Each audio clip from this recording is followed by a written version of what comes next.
शामिल होने जा रहे हैं। मुझे अपना पहला चुनाव याद आ रहा है। जो हमारे पुराने साथी होंगे वो जानते होंगे कि इसी मैदान में मैं पहली बार आया था और उस मंच पर नेताजी से लेकर के पार्टी के सभी वरिष्ठ नेता थे। और जब मुझसे अपील करने के लिए कहा गया था, मुझे आज भी याद है कि केवल मैंने नाम लिए थे और केवल आप लोगों से सहयोग मांगा था, उसके अलावा मैं कुछ नहीं बोला था। उसके बावजूद भी कन्नौज की उस जनता ने मुझे जो पहला चुनाव था अच्छे वोट से जिता करके भेज दिया। उस समय जो बातें कही गई थी, नेताजी ने कहा था, याद होगा, कि मैं इसे आपको अपने बीच में भेज रहा हूं, इसे नेता बना देना। हमारी पार्टी के दूसरे नेता ने कहा था कि इसको सुल्तान बना देना। किसी ने कहा था कि ये आपके साथ कंधे से कंधा मिला करके अपनी पूरी राजनीतिक जीवन में आपके साथ खड़ा दिखाई देगा।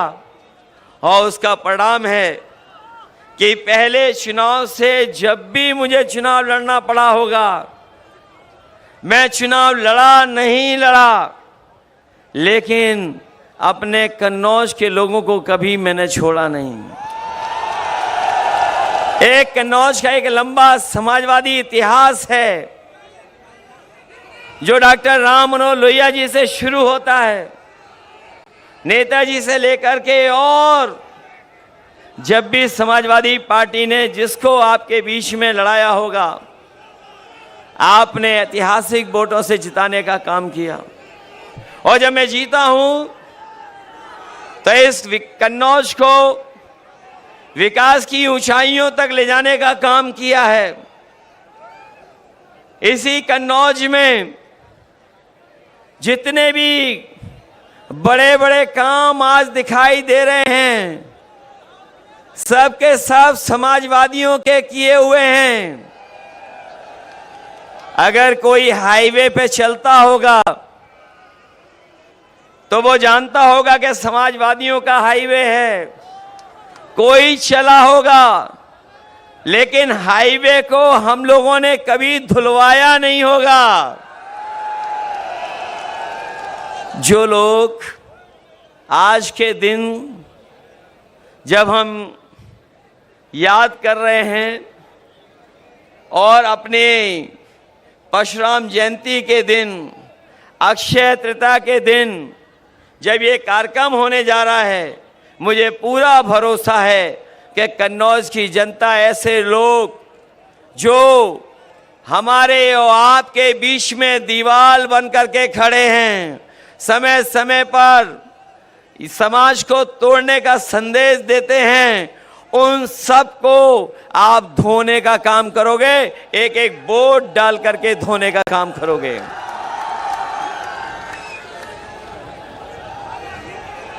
वैसे तो चोरी में झगड़ा तभी होता है जब बंटवारा ठीक से नहीं होता है।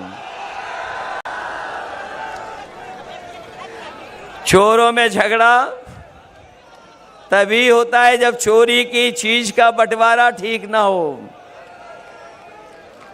और हमें तो वो दिन भी याद आ रहे हैं जो लोग कहते थे बादलों की वजह से रडार से दिखाई नहीं देता है और नाले की पाइप से गैस निकाल करके चाय बनाई जा सकती है। आज वही लोग और उनके सहयोगी लोग कह रहे हैं कि जो वैक्सीन निकाल ली है, जो वैक्सीन लगवाई है, जिनके पास ऐसा ज्ञान है तो उन पे ये भी तो ज्ञान होगा कि वैक्सीन जो लग गई है वो वैक्सीन कैसे निकाली जाएगी। मैं बहुत लंबी बातें नहीं कहना चाहता हूं। हमारा किसान, नौजवान और इस देश की जनता बदलाव चाहती है। बीजेपी के लोगों ने पिछले 10 साल में और लखनऊ की सरकार ने 7 साल में जनता को झूठी बातें और वादे झूठे देकर के गुमराह करने का काम किया है। हम सब मिलकर के इंडिया गठबंधन और समाजवादी पार्टी मिलकर के इनको सबक सिखाने जा रही है।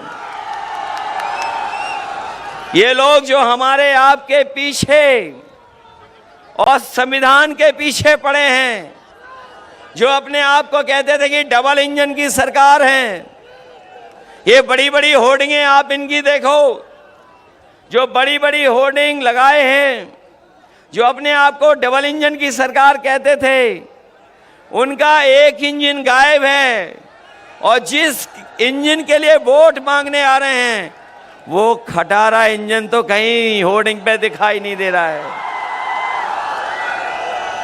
मैं आप सबका धन्यवाद देता हूं। मैं राहुल गांधी जी का धन्यवाद देता हूं कि जिन्होंने यहां आकर के और अपील हम लोगों के लिए करने आए हैं, हमारा आपका मनोबल बढ़ाने आए हैं। मुझे पूरा भरोसा है कि आप सब लोग उनकी बात भी सुनेंगे और उन्हें बधाई भी देंगे कि जो उन्होंने यात्राएं की हैं, चाहे वो न्याय यात्रा हो या मोहब्बत को लेकर के, उन्होंने जो भाईचारे को लेकर के, मिलीजुली संस्कृति को लेकर के यात्राएं की हों, और आज जब वो कन्नौज में आए हैं, अगर मोहब्बत और सुगंध मिल जाए तो सोचो कितना परिवर्तन हो सकता है। और हम अपने कन्नौज के लोगों को भरोसा दिला सकते हैं, जो हमारे विकास की सुगंध रोकी है, उस विकास को आगे बढ़ाने का काम करेंगे। मैं आज के दिन जब आप वोट डालने जा रहे हैं कुछ दिन बाद, मैं एक ही अपील आपसे करना चाहता हूं कि आज जब आप आए हैं, आज के बाद कल आखिरी दिन होगा प्रचार का, उसके बाद प्रचार नहीं हो पाएगा। मैं आप सबसे अपील करता हूं कि अपने गांव, अपने बूथ पर जाकर के समाजवादी पार्टी के पक्ष में माहौल के साथ साथ वोट डलवाने की तैयारी करना। हम लोग आ पाए ना पाए, बताओ आप लोग तैयारी करोगे बूथ पर? और अब तो बीजेपी की हार होने में केवल 4 कदम बाकी हैं, केवल 4 चरण, 4 कदम, 4 चरण बाकी हैं केवल। और ये चौथे चरण का चुनाव बिल्कुल बीच का चुनाव है। अभी तक तो वो नीचे जा चुके हैं बहुत। ये चौथे चरण का चुनाव जो बिल्कुल बीच का चुनाव है, बताओ भारतीय जनता पार्टी का पूरा बैलेंस खराब कर दोगे कि नहीं करोगे? बस इन्हीं बातों के साथ मैं अपने कन्नौज के सभी लोगों का धन्यवाद देता हूं, मंच पर उपस्थित सभी नेताओं का धन्यवाद देता हूं। मैं एक बार फिर राहुल गांधी जी का कन्नौज शहर में, जो ऐतिहासिक शहर है, हमारा न केवल इतिहास पूरे देश और दुनिया में जाना जाता है, बल्कि सुगंध और यहाँ के व्यापार की वजह से कन्नौज की एक अलग पहचान है। मैं अपने कन्नौज के लोगों का भरोसा दिलाता हूँ कि कन्नौज की पहचान को और ऊंचाई तक पहुँचाने का काम करेंगे। बहुत बहुत धन्यवाद आपका। बहुत बहुत धन्यवाद हमारे माननीय राष्ट्रीय अध्यक्ष जी के प्रेम का, जो उन्होंने यहाँ के अभी अभी सूचना मिली है कि इंदरगढ़ और तिरवा पुलिस हमारी 100 से 150 गाड़ियों को रोके हुए है। ये बहुत गलत बात है। मैं प्रशासन से, डीएम साहब से, कप्तान साहब से अनुरोध करना चाहता हूं कि इस पर आप तुरंत